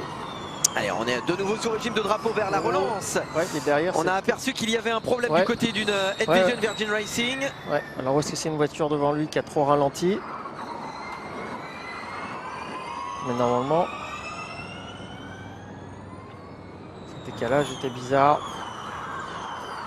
Alors on va voir, est-ce que De Vries nous fait comme d'habitude? Ouais, là il va creuser. Mortara pour l'instant deuxième. Quelle course d'Eduardo Mortara. On rappelle que Venturi fait partie des deux équipes entre guillemets privées avec Envision, puisqu'ils ont le bloc électrique Mercedes. Alors qu'est-ce que Mortara va faire? Est-ce qu'il va aller chercher rapidement son attaque mode? Alors après la réduction de 8 kW tout à l'heure, on en enlève 5 encore. Donc là ça va être chaud, la fin de course. On peut avoir des surprises. Parce que bien sûr, le temps reste le même, c'est juste la capacité de la batterie qui est réduite. Et voilà, Mortara qui va chercher tout de suite. Très chaud, il ressort juste derrière Rast. Il va peut-être pouvoir le redoubler. Ouais, parce que là Rast va fermer les portes, mais ça va pas durer très longtemps. D'autant qu'il y a cette première phase rapide. Et on sent un Mortara qui pourtant va prendre son temps. Clairement, on sent que l'objectif de Mortara c'est la deuxième place. Paul De Vries, il est inatteignable. Et il a 4 minutes pour le faire. Et puis ça va aider De Vries, du coup, cette bagarre. Ça va lui permettre lui de se dégager de cette situation. Et on voit 2 secondes 2 d'avance il a.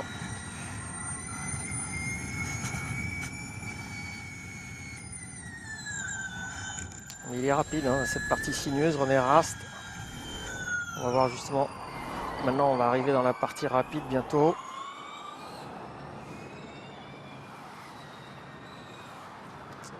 Alors, ici. Est-ce qu'il va trouver l'ouverture? On voit que quasiment tous les pilotes... ça monte.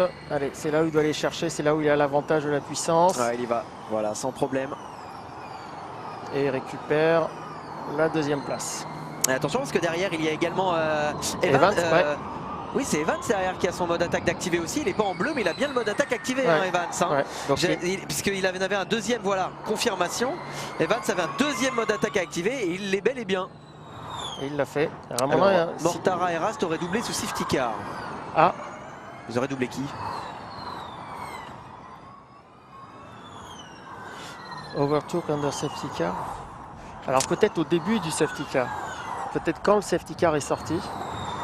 Là, ça concerne quand même le podium. On va rester alerte forcément de cette information. Bon, ça va nous mettre du suspense jusqu'à la fin. tout cas, ça ne perturbe pas Mortara, Rast et Evans qui les rejoint dans cette bataille. Ça a été une année en dents de scie l'année dernière pour Jaguar, avec un début de saison intéressant et derrière, c'est le cas de le dire, une vraie descente aux enfers. Et puis, eh bien, on a quand même le sentiment que là, on retrouve de la performance du côté de Jaguar. Et hop, Evans, ça y est, il double. Oh, il a été recherché ça a loin été le freinage. Et il bloque, c'est passé sur René Rast. Oh, il a été cherché loin le freinage.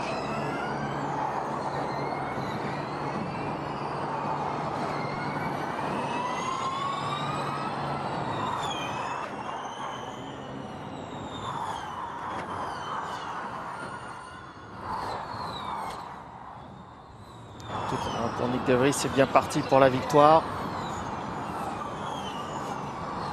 Ouais, De Vries là, vraiment au-dessus du lot, il l'a montré depuis le début du week-end. Par contre, hein, ceux qui étaient de ce premier groupe, hein, ils n'ont pas réussi à se sortir du milieu du peloton. Que ce soit D'Acosta, que ce soit Jean-Éric Vergne. On a Van Dorn qui est remonté dans les points, il est 8ème quand même. Et 8ème, ça lui permet de ne pas être dans le premier groupe demain. Ouais. Di Grassi, 9ème. L'autoreur, bon, on a vu, il est passé par les stands, 16ème. Et d'ailleurs, pour rebondir sur l'interview de la grille tout à l'heure où Roland confiait qu'il ne voulait pas être dans le premier groupe, Roland est 7ème, et il est blotti à 2 dixièmes de Sims, mais visiblement il n'a pas l'air hyper... ah bah il me fait mentir, j'allais dire il ne veut pas le doubler certainement pour rester dans le deuxième groupe. Ouais, mais là il est pris dans l'action, là il veut doubler tout ce qui est devant lui. Là. Il a une attaque activée en même temps. Voilà, il a une voiture... Il a une voiture devant lui, donc il veut doubler. Ouais, peut-être parce qu'il voit qu'il peut aussi aller chercher Verlaine pour un top 5. Ouais, il avait la tête froide tout à l'heure sur la grille, il discutait, et puis là il est chaud. Là, donc là, il veut surtout que Oliver Roland est plutôt tendance à être très chaud. Oui, déjà. Ouais. C'est le client. Allez, De Vries toujours en tête, Eduardo Mortara 2ème avec Venturi. Quelle belle performance pour l'équipe de Gildo Pastor. Mitch Evans 3ème, René Rast 4ème, Pascal Verlaine complète pour l'instant le top 5, mais on le voit ici sous une grosse pression de Nissan et de Roland. Ouais, Roland n'est pas allé chercher à cette 5ème place. Ouais.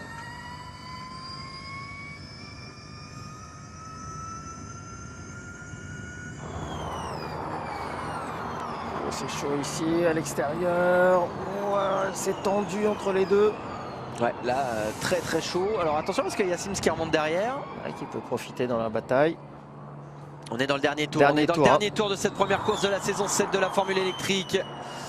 Du championnat du monde FIA depuis cette année. Et du coup, en effet, il est sous la menace de Sims. Et Sims qui le tente par l'extérieur. Il y avait peu de chances que ça passe, mais c'était bien tenté. Et attention parce que derrière on a Van Dorn qui se rapproche également. Ah là ça serait des gros points et des points intéressants pour Stoffel Van Dorn qui, on le rappelle, partait 15ème le pilote Mercedes, et vous dire à quel point cette Mercedes est performante sur ce début de saison. Qui va gagner sa première course en Formule I. Okay, Nick, Mortara, 4.2 seconds behind. You're on your final lap. Remember the final corner, lifting at 0. Alors on lui demande de lifter dans le, dans le dernier virage. Allez, 0,7, 0,8. Ah, voilà, là faut bien lifter. Hein. C'est maintenant de conserver, de sauver de l'énergie en relâchant l'accélérateur plus tôt. Et voilà, on voit qu'il lifte bien. Et l'arrivée, la première victoire en carrière en Formule I pour Nyck de Vries, qui devient le premier vainqueur de cette saison. Le pilote Mercedes s'impose devant un Eduardo Mortara, le point levé. Mitch Evans complète ce premier podium de la saison, même si on vous rappelle qu'ils sont sous enquête. Ouf, ouais, là ça a été chaud là. Panne, il est en panne, tout simplement, je crois. Il est en panne. Et arrivé sous haute tension avec Sébastien Buemi ici à l'image.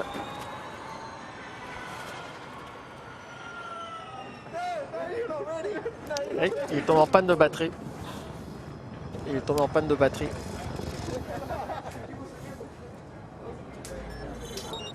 Allez, on va marquer une très courte pause et on va revenir dans un instant ici à Riyad pour célébrer la première victoire de Nyck de Vries.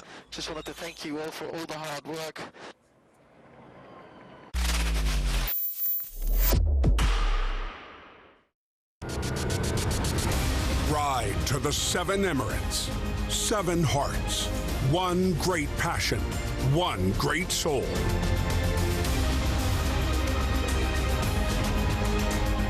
The one and only World Tour race in the Middle East.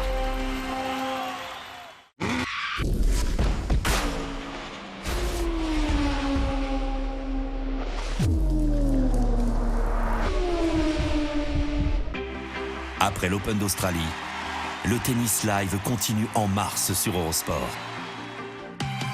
Première destination, Rotterdam, le retour en Europe. Des escales à Acapulco et Dubaï pour converger vers le Masters 1000 de Miami. ATP Tournoi de Rotterdam, la semaine prochaine, live sur Eurosport et sur l'appli Eurosport. Nyck de Vries et Mercedes sont les premiers vainqueurs de la saison 7 du championnat du monde de FIA Formula I. Nyck de Vries s'impose devant Edoardo Mortara. Le voilà le vainqueur. Ah, quelle belle image. Avec des podiums toujours impressionnants hein, en Formula I. Ouais, c'est toujours des beaux podiums, il y a toujours une belle mise en scène. Très télégénique.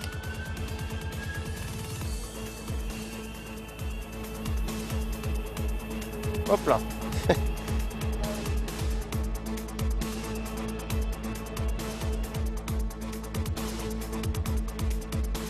Maintenant, il faut attendre le résultat final. Hein. On a vu qu'on avait 2 pilotes qui étaient sous enquête. Ils le sont toujours. Ouais, Hein, sous le problème du safety car. Alors, nous, on n'a pas vu à l'image ce qui s'était passé. En tout cas, lui, Nyck de Vries, il n'a aucun souci. Depuis hier, il domine les essais libres, les qualifs, la Super Pole, la course. Il n'a pas le record du tour. Hein. C'est le record du tour, c'est son équipier qui l'a pris, c'est Stoffel Vandoorne qui a été chercher le point. Puisqu'il est 8e, donc il pourra valider ce record du tour pour lui. Ouais, il faut d'ailleurs noter que déjà lors de la première séance d'essai, on avait les 2 Mercedes en tête et même 3 Power Unit Mercedes avec la 3e place de Mortara. Ce matin, lors de la 2e séance d'essai, il avait déjà mis plus d'une demi-seconde à tout le monde, hein, Nyck de Vries. Vous voyez le tout jeune visage de ce garçon qui d'ailleurs se montre de plus en plus en endurance, lui qui brille en LMP2 et qui est pilote réserviste Toyota en hypercar. Champion, c'est F2 ou GP2 je F2, F2 hein, ouais. Donc ouais. Champion F2 hein, qui logiquement aurait dû aller en F1. Et du côté de chez Mercedes, il y a un petit peu embouteillage, on va dire, dans la qualité des jeunes pilotes qu'ils ont. Et ils l'ont mis tout simplement en Formula I. Peut-être juste pour patienter que ça se dégage un petit peu en Formule 1 pour lui un peu plus tard. Et ben en tout cas pour l'instant avec succès, Nyck de Vries est donc le premier vainqueur de cette saison 7 devant Edoardo Mortara 2e. Mitch Evans complète le podium, René Rast et Pascal Wehrlein complètent le top 5 et surtout Mercedes, Venturi, Jaguar, Audi, Porsche, Nissan, Mahindra. On a 7 constructeurs différents ou teams pour Venturi aux 7 premières positions, Paul. Ouais, ça a été une belle course animée. On a vu justement voilà, chaque constructeur placer un pilote devant. On n'a pas eu vraiment une domination. Si ce n'est bon, c'est vrai quand même que Vandoorne, il fait une belle course. Il arrive à remonter dans le classement. On a vu que pour les autres, c'était difficile.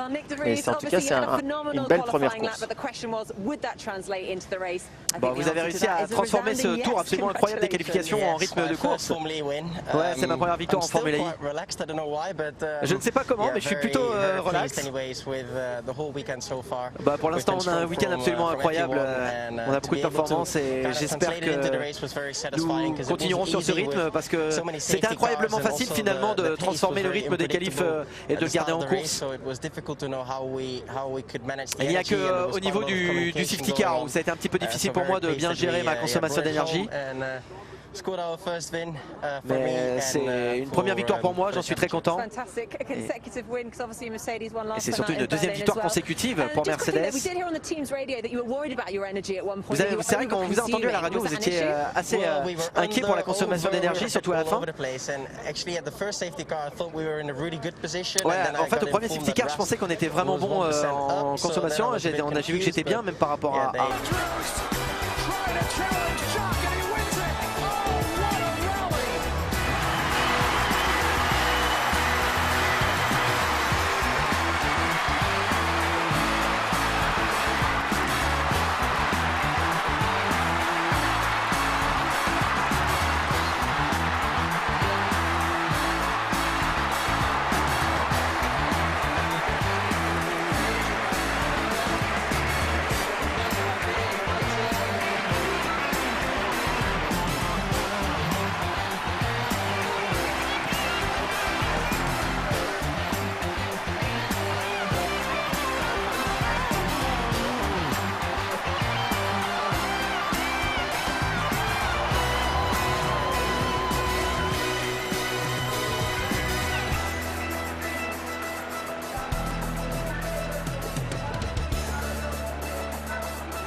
Nous sommes de retour à Riyad, plongé dans la nuit de l'Arabie Saoudite pour la première manche de la FIA Formula E qui vient de se terminer avec la victoire de Nyck de Vries devant un Eduardo Mortara étincelant et surtout particulièrement impressionnant en piste. Eduardo, un grand bravo à vous. Revenons à 2 minutes sur, sur cette attaque absolument incroyable que vous avez fait en mode attaque. Vous savez, maintenant je suis papa, j'ai 34 ans, alors quand je suis dans la voiture, il faut encore que je montre ce que je vaux. Et, en fait, j'ai fait une première attaque. Et puis j'étais un peu surpris de l'ouverture qu'il y avait devant moi, alors j'ai repoussé mon freinage, j'ai réussi à en faire une deuxième et je pense clairement que ça a été le moment clé de ma course parce que derrière j'ai réussi à creuser un peu l'écart et je suis du coup très content de cette deuxième place. Vous arriviez un petit peu dans l'incertitude ce week-end, même si on sait que ce package Mercedes que vous avez dans la voiture est de plus en plus solide. Vous aviez besoin de savoir où vous vous situiez précisément. Ouais. On avait déjà un premier renseignement extrêmement positif que nous avions tiré de la première année. Et il faut dire que chez Mercedes et chez Venturi, tout le monde fait un travail absolument formidable. Et nous travaillons pour des résultats comme celui-ci et j'espère que nous en aurons plus durant cette saison.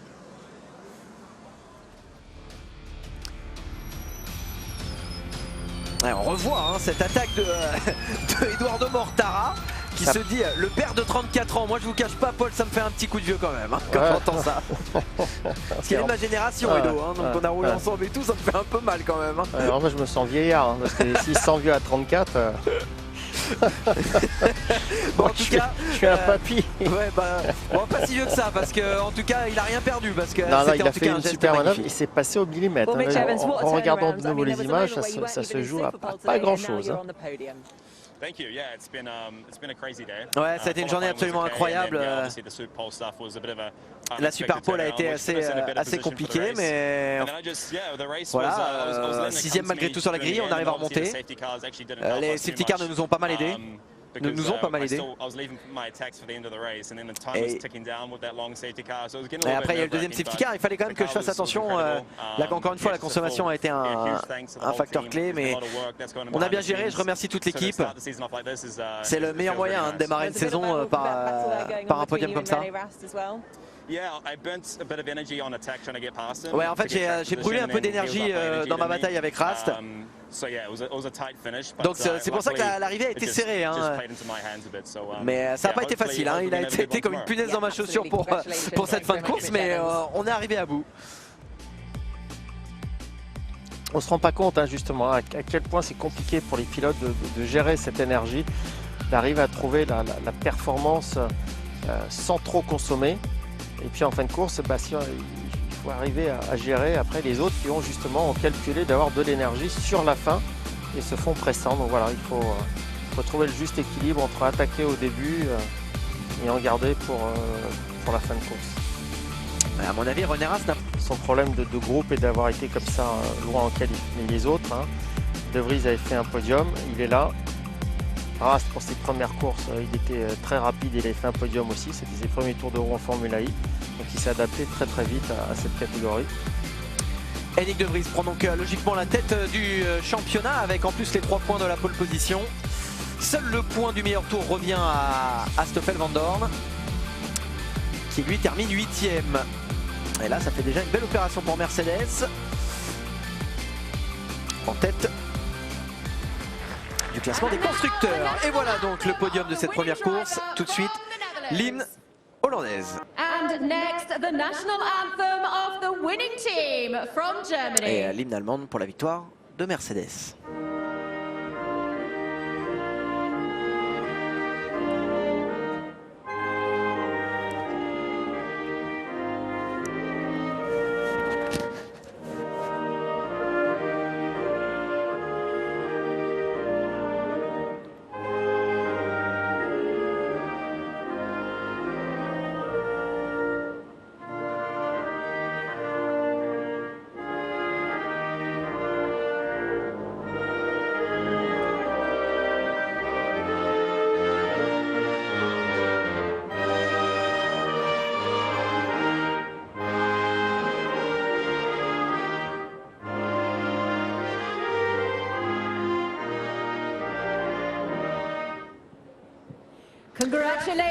Voilà pour cette première course de la FIA Formula I. On se retrouve demain les amis pour la deuxième course de ce rendez-vous de la course nocturne.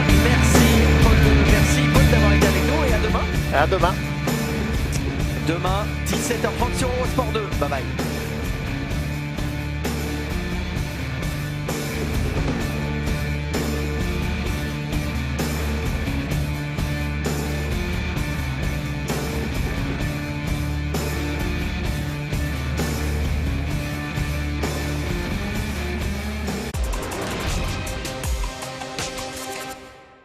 Ce programme vous est présenté par Total.